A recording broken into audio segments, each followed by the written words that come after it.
मध्य प्रदेश की लोकायुक्त पुलिस ने छापे के 41 दिन बाद मंगलवार को आरटीओ के पूर्व कांस्टेबल सौरभ शर्मा और उसके सहयोगी चेतन सिंह गौर को आखिरकार गिरफ्तार कर लिया था। सौरभ एक दिन पहले सोमवार को ही अपने वकील के साथ लोकायुक्त कोर्ट में सरेंडर करने पहुंचा था। तब कोर्ट ने उसे मंगलवार का समय दिया था। सौरभ को मंगलवार को कोर्ट पहुंचने से पहले ही लोकायुक्त पुलिस ने हिरासत में ले लिया। उससे 5 घंटे पूछताछ की गई। इसके बाद चेतन सिंह गौर को भी हिरासत में ले लिया गया। दोनों को लोकायुक्त कोर्ट में पेश किया गया, जहां से 4 फरवरी तक के लिए रिमांड पर लिया गया है। इधर सौरभ का पार्टनर शरद जायसवाल भी मंगलवार दोपहर अपने वकील के साथ लोकायुक्त ऑफिस में बयान दर्ज कराने पहुंचा। बयान दर्ज करने के बाद शरद को भी हिरासत में ले लिया गया। उससे भी पूछताछ की जा रही है। सरकारी वकील का दावा है कि इस मामले में 4 फरवरी तक लोकायुक्त पुलिस विस्तृत पूछताछ कर कई और सुराग टटोलेगी। जो केस डायरी प्रस्तुत हुई है न्यायालय में, उसके अनुसार जो है सौरभ को जो है न्यायालय परिसर के बाहर से कहीं से उनके द्वारा गिरफ्तार किया गया है। जो लोकायुक्त पुलिस को इनपुट मिला होगा उसके आधार पर उनकी अरेस्टिंग हुई है। और चेतन गौर की भी अरेस्टिंग हुई है, जो लोकायुक्त पुलिस को इनपुट मिला उसके आधार पर उनकी अरेस्टिंग आज ही की तारीख में हुई है। सर, ईडी को लेकर भी कुछ जानकारी कि ईडी भी इसमें मामले में इन्वॉल्व होगी, कुछ ईडी का तरफ से कुछ आवेदन दिया गया है? नहीं, ईडी की तरफ से अभी तक कोई आवेदन नहीं आया है। अब ये वो मामले में इन्वॉल्व होंगे नहीं होंगे, ये वही एजेंसी बता पाएगी। अभी फिलहाल सौरभ के 7 दिनों की रिमांड के अभी आज क्या पूछताछ हुई थी और 7 दिनों की रिमांड के दौरान क्या पूछताछ की जाएगी, क्या कुछ निकल कर सामने आएगा? नहीं, अभी तो जो है उन्होंने आज ही अरेस्ट किया था, तो ज़्यादा उनको इन्वेस्टिगेशन एजेंसी को समय नहीं मिला है। फॉर्मेलिटीज़ काफ़ी सारी रहती है, मेडिकल्स वगैरह कराना, सब कराना, तो इसलिए उनके द्वारा पुलिस रिमांड मांगा गया था, जो माननीय न्यायालय द्वारा दोनों पक्षों को सुनने के पश्चात जो है दिनांक 4 फरवरी 2025 तक का पुलिस रिमांड स्वीकृत किया गया। सर, सौरभ के वकील ने जो है रिमांड दिए जाने का विरोध भी किया था और कुछ शर्तें भी रखी थी, क्या वो मानी नहीं? दोनों पक्षों के वकील द्वारा रिमांड का विरोध किया गया था। जैसा कि जो है सभी प्रकरणों में आरोपी के वकील रिमांड का विरोध करते हैं, उसी तरह से उनके द्वारा भी किया गया था। और चूंकि मामला जो है इतना सेंसिटिव है और उसमें काफ़ी सारा इसमें संपत्तियां मिली हैं, तो उसका इन्वेस्टिगेशन होना जरूरी है और उसके सोर्सेज के बारे में जानकारी प्राप्त की है। इसलिए माननीय न्यायालय ने जो है लोकायुक्त पुलिस का जो पक्ष था उसको उनके बाद गिरफ्तारी को भी गलत बता रहे हैं, गिरफ्तारी भी जो है वो गलत तरीके से। नहीं, देखिए ऐसा कुछ नहीं है, उनके द्वारा कहने से कुछ नहीं होता। उनके पास जो है ये मामला नॉन बेलेबल ऑफेंस है। नॉन बेलेबल ऑफेंस में अगर आरोपी के पास कोई बेल ऑर्डर होता है तो पुलिस गिरफ्तार नहीं कर सकती उसको। आरोपी के पास आज की स्थिति में कोई बेल ऑर्डर नहीं था, तो इसलिए जो है नॉन बेलेबल ऑफेंस में पुलिस को जहां से आरोपी के संबंध में कोई जानकारी प्राप्त होती है पुलिस उसको गिरफ्तार कर सकती है, कानूनी प्रावधान है। वीडियोग्राफी को लेकर भी वकील ने कहती कि जब पूछताछ हो तो वीडियोग्राफी की जाए सामने, तो उसको भी अदालत में मंजूर किया गया है क्या? नहीं, ऐसा माननीय न्यायालय के आदेश में देखने को नहीं मिला। उधर इस मामले में सौरभ के वकील ने लोकायुक्त कोर्ट में दलील दी है कि उसके मुवक्किल के पास कुछ भी ऐसा नहीं जिसे पुलिस रिमांड में हासिल किया जाए। केस पूरी तरह से खुला हुआ है और सौरभ ने खुद ही हाजिर होने के लिए अपील की थी। डिसाइड होगा, कार्रवाई वाला पढ़नी है ना। अभी कोर्ट ने क्या कहा, कितने दिन की रिमांड दी है? 7 दिन की, 4 तारीख तक, 4 फरवरी तक।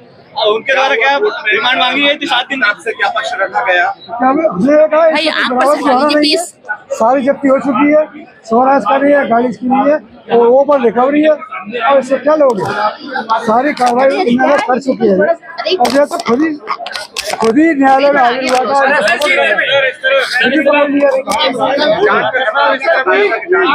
आपने किस आधार पे कहा है? किस आधार पे आपने कहा है कि रिमांड नहीं होनी चाहिए?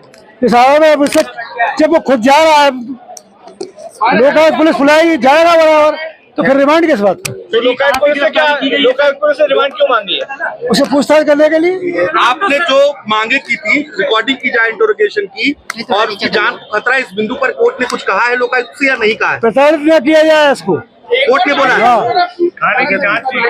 वीडियो रिकॉर्डिंग में पूछताछ होगी, वीडियो रिकॉर्डिंग पूछताछ की होगी कि नहीं होगी? उसकी रिकॉर्डिंग की जाए, ये भी डिमांड की है। कोर्ट ऑर्डर करेगा उस पर। अच्छा, कोर्ट ने इसका माना इसको बड़ा है ना ऑर्डर। एक आपने आवेदन दिया था गिरफ्तारी को लेकर, जिससे आपने संवैधानिक गिरफ्तारी बताई थी, लोकायुक्त ने जो गिरफ्तारी की, उस पर क्या कुछ बातचीत हुई या नहीं हुई? अभी तो मैंने खुद कहा कि असम में जाने के, अब उसका ऑर्डर होगा, वो पेंडिंग है, आवेदन पेंडिंग। आप कह रहे थे सरेंडर किया है, फिर गिरफ्तारी कर लिए। पुलिस से पूछो आप।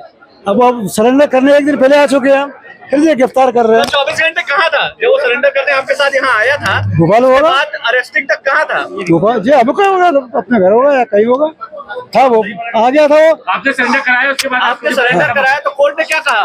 लिया नहीं सरेंडर? बंद कर दिया। ऊपर नियम के अनुसार सरेंडर के बाद उसको पाबंद कर दिया था आज के लिए 10-11 बजे। सर एक बड़ा सवाल है कि सौरभ दुबई गया भी था कि भारत में ही था? जी उससे पूछना मेरे को क्या, आप वकील, आपकी बातचीत नहीं नहीं हुई? इस संबंध में ये पर्सनल लाइफ की बात नहीं होती, अच्छा, कोई बात नहीं की। पर्सनल लाइफ के बारे में कोई बात तो नहीं। सौरभ जब तक कोर्ट में पेश नहीं होता, आप जब बात कर रहे थे, सौरभ कहाँ था? आपकी बात कैसे हो रही थी सौरभ? उसके परिजनों के द्वारा सौरभ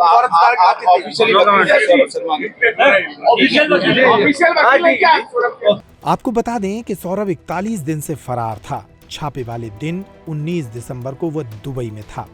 उसके 4 दिन बाद 23 दिसंबर को भारत लौट आया, लेकिन तलाश में जुटी लोकायुक्त, ईडी और आयकर की टीम उसे पकड़ नहीं सकी। अब कांग्रेस इसी मुद्दे पर सवाल उठा रही है। कांग्रेस के प्रवक्ता मुकेश नायक ने कहा कि इस घोटाले में भारतीय जनता पार्टी की पूरी सरकार मिली हुई है। इस मामले में पूर्व परिवहन मंत्री भूपेंद्र सिंह और वर्तमान परिवहन मंत्री गोविंद सिंह की भी गिरफ्तारी होनी चाहिए। ये 5वें नंबर का दुनिया का सबसे ताकतवर देश है कि नहीं? मोदी जी कह रहे हैं, हम सब लोग कह रहे हैं, हम सब लोग मान रहे हैं।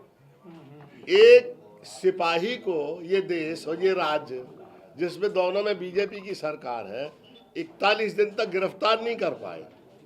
ये नहीं बता पाए कि ये 52 किलो सोना जो सड़क पे पड़ा है ये किसका है। इसने तो इनकार कर दिया, इस आदमी ने जिसकी गाड़ी में पकड़ा गया। केवल इनकार भर नहीं किया, वो तो सरकारी गवाह बनने के लिए तैयार हो गया। तो 50% तो मामला वैसे ही रफा दफा हो गया। अरे भाई, तो सरकार बताए फिर है किसका ये?